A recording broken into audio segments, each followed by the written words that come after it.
Who is the face of autism? It's clearly changed over time, right? I mean, for a long time, it used to be this guy, Rain Man. When I was growing up, if you said autism, this is the picture people had in their mind. After that, it was Temple Grandin. Wow, an actually autistic adult speaking for herself. It was revolutionary. Later, we had the rise of the Aspies, John Elder Robinson, Michael John Carley, Stephen Shaw. More autistic adults sharing their experience and leading to many, like me, suddenly seeing themselves in that picture. Recently, we've been seeing more and more openly autistic characters in TV and movies, as well as many more coded ones, where the character has almost certainly been written with autism in mind, even though it's not stated explicitly. But what about today? Who is the face of autism today? A lot has changed, even in the past 1 or 2 years, so let's take a look.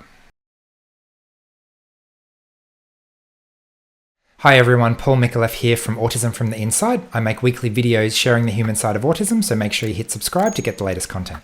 So, who is the face of autism today? The good news is that it's not me. That might be kind of obvious now, but when I first started on YouTube over 10 years ago, I felt the need to explicitly say, this is not the face of autism. There were very, very few public autistic advocates at the time. There were maybe 2 actually autistic YouTube channels. I remember a local autism conference advertising, we have an autistic speaker. And the joke at the time was, really? You're advertising that as a positive thing? Autism Summit with real life autistic person present. That says something, doesn't it? Imagine a women's conference saying, hey, we've even got a real woman turning up.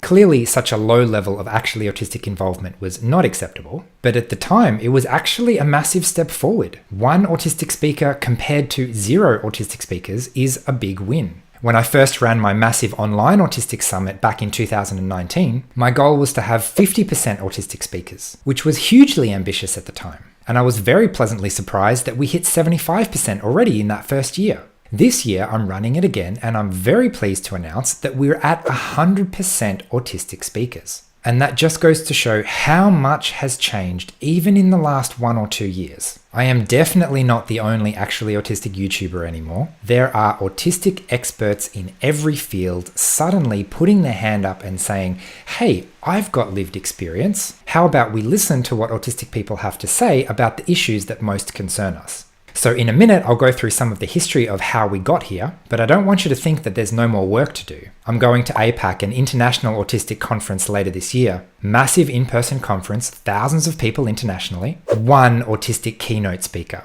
That is shocking. There's no other word for it. I feel like we've gone back in time 10 years. How can I so easily find 25 actually autistic global experts and an international autism conference has 1 autistic keynote speaker? To be fair though, we have made so much progress in the last couple of years that in some ways it actually makes sense that some sectors, even within the autism community, could easily be 5 or 10 years behind. So let's take a look at how the face of autism has changed over the last couple of decades, and finally what the face of autism is today.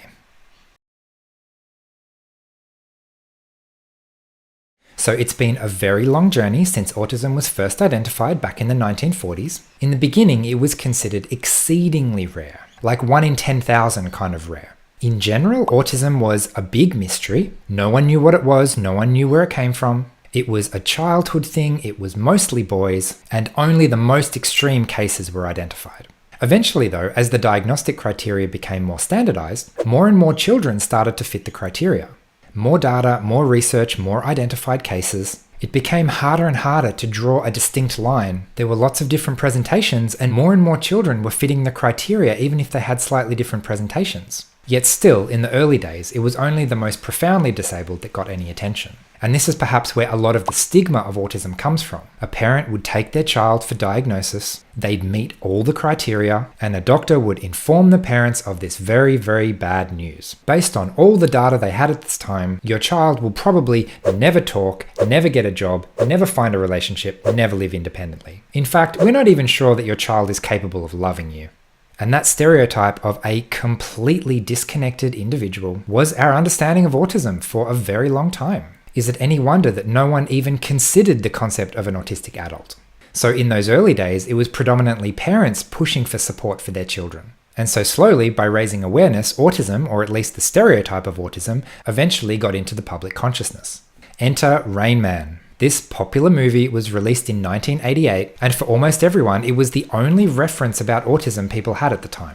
But by this time, Temple Grandin, who was identified very young, at the age of 3, I believe, shocked the world by being an intelligent, communicative, yet still obviously autistic adult. The existence of an autistic adult sharing their own experience was essentially unthinkable. It was a massive challenge to everything people thought they knew at the time. It brought into question so many of those fundamental assumptions. How can we reconcile this? Well, one way is to just ignore the evidence. She must be a fluke. There can't be any others out there like her. But another way that some tried to solve this mystery was by coming up with the category of Asperger's syndrome. Still autistic, but intelligent, able to learn, able to communicate. This must be a different type of autism or something, people reasoned. Or maybe it's just a mild form of autism. We still didn't really know though, and the answers clearly didn't make 100% sense. But in 1994, Asperger's syndrome got officially added to the DSM-4 as a type of pervasive developmental disorder, and for a while this kind of answered all the immediate questions. Namely, how can there be some successful, intelligent, communicative autistic adults? And this is where memoirs like Look Me in the Eye come into the picture. We're starting to hear about autism firsthand from those who actually lived it. And it turns out that the subjective experience is often quite different to what is seen from the outside. So now we have a new face of autism, not just the Rain Man savant, not just Temple Grandin thinking in pictures, but a kind of intelligent, quirky, socially awkward form of autism. But the more people tried to keep these forms separate, it just didn't work. And so in 2013, Asperger's syndrome was removed from the DSM, and since then we've had the one diagnosis label of ASD, Autism Spectrum Disorder. But that didn't really answer anyone's questions. Who's the face of autism now? From here, two things played a really crucial role in getting to where we are today. But before we get into that, if you're at all interested in getting into more of the history and more of the details of some of what I've gone through so far, I'd highly recommend a book called Neurotribes by Steve Silberman. Released in 2015, it's a very comprehensive and entertaining summary of the history of how we got to that point.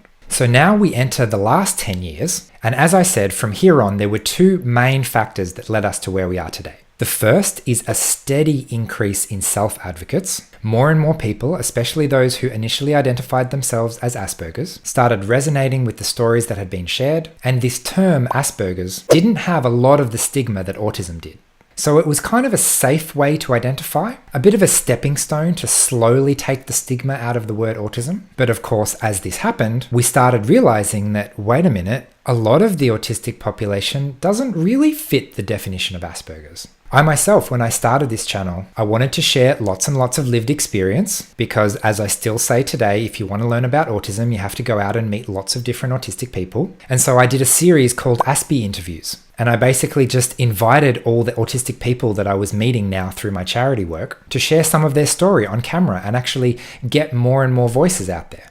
And what I quickly realized is that some of the most interesting autistic people did not have an Asperger's diagnosis and would not have come close to fitting that type of criteria.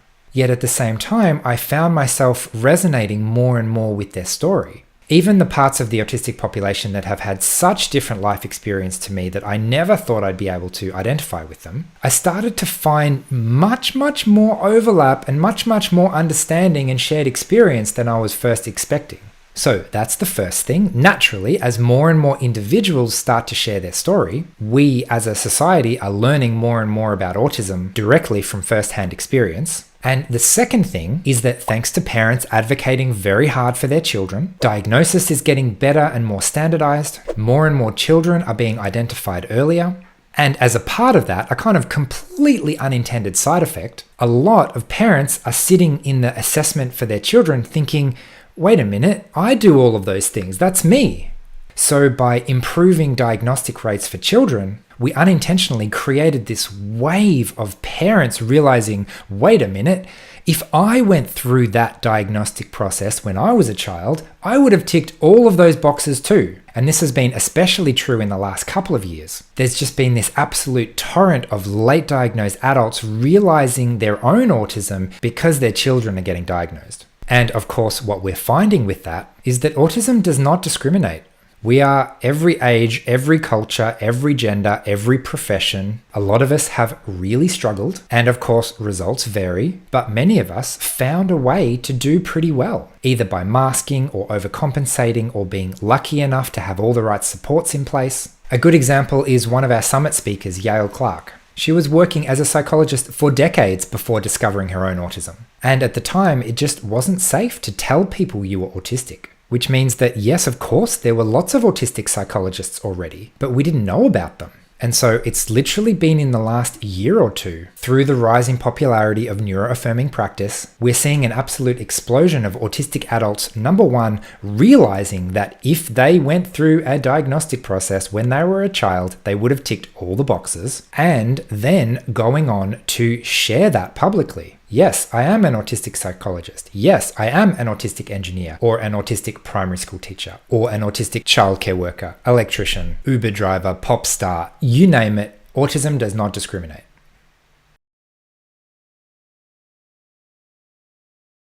And so, who's the face of autism now? The, in some ways, not very satisfying answer is there is no face of autism now. Autism can be anyone. We might be in your house. Look behind you.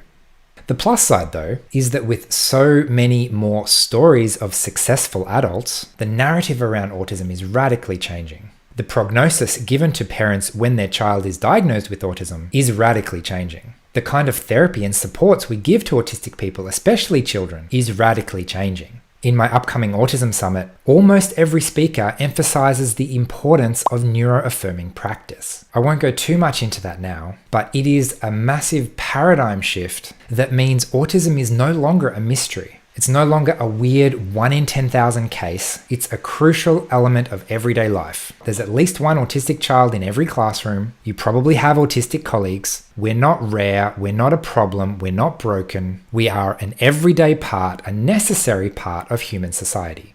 So, who is the face of autism? There might not be one answer, but here's a couple of dozen just from this one upcoming Autistic Lived Experience Summit. I'm very excited to feature 25 actually autistic experts from all over the world sharing their personal and professional experience. It should not be that surprising that there are autistic experts in every field. When we put our mind to something, we often become the best of the best of the best in our niche. That's almost autistic trait number one. So that's why it's so disappointing when autism conferences don't feature autistic speakers. There are so many of us, we are so qualified, professionals in our own right, experts in our own right, and also bringing that personal lived experience that grounds everything in real life examples. The online event I've been talking about is coming up in September and is 100% free, so make sure you get your ticket for that. I'm curious to hear your thoughts on what you think the face of autism is or should be, so please leave a comment if you can. Thanks again for watching. I hope you found this interesting, and I will see you again next week. Bye.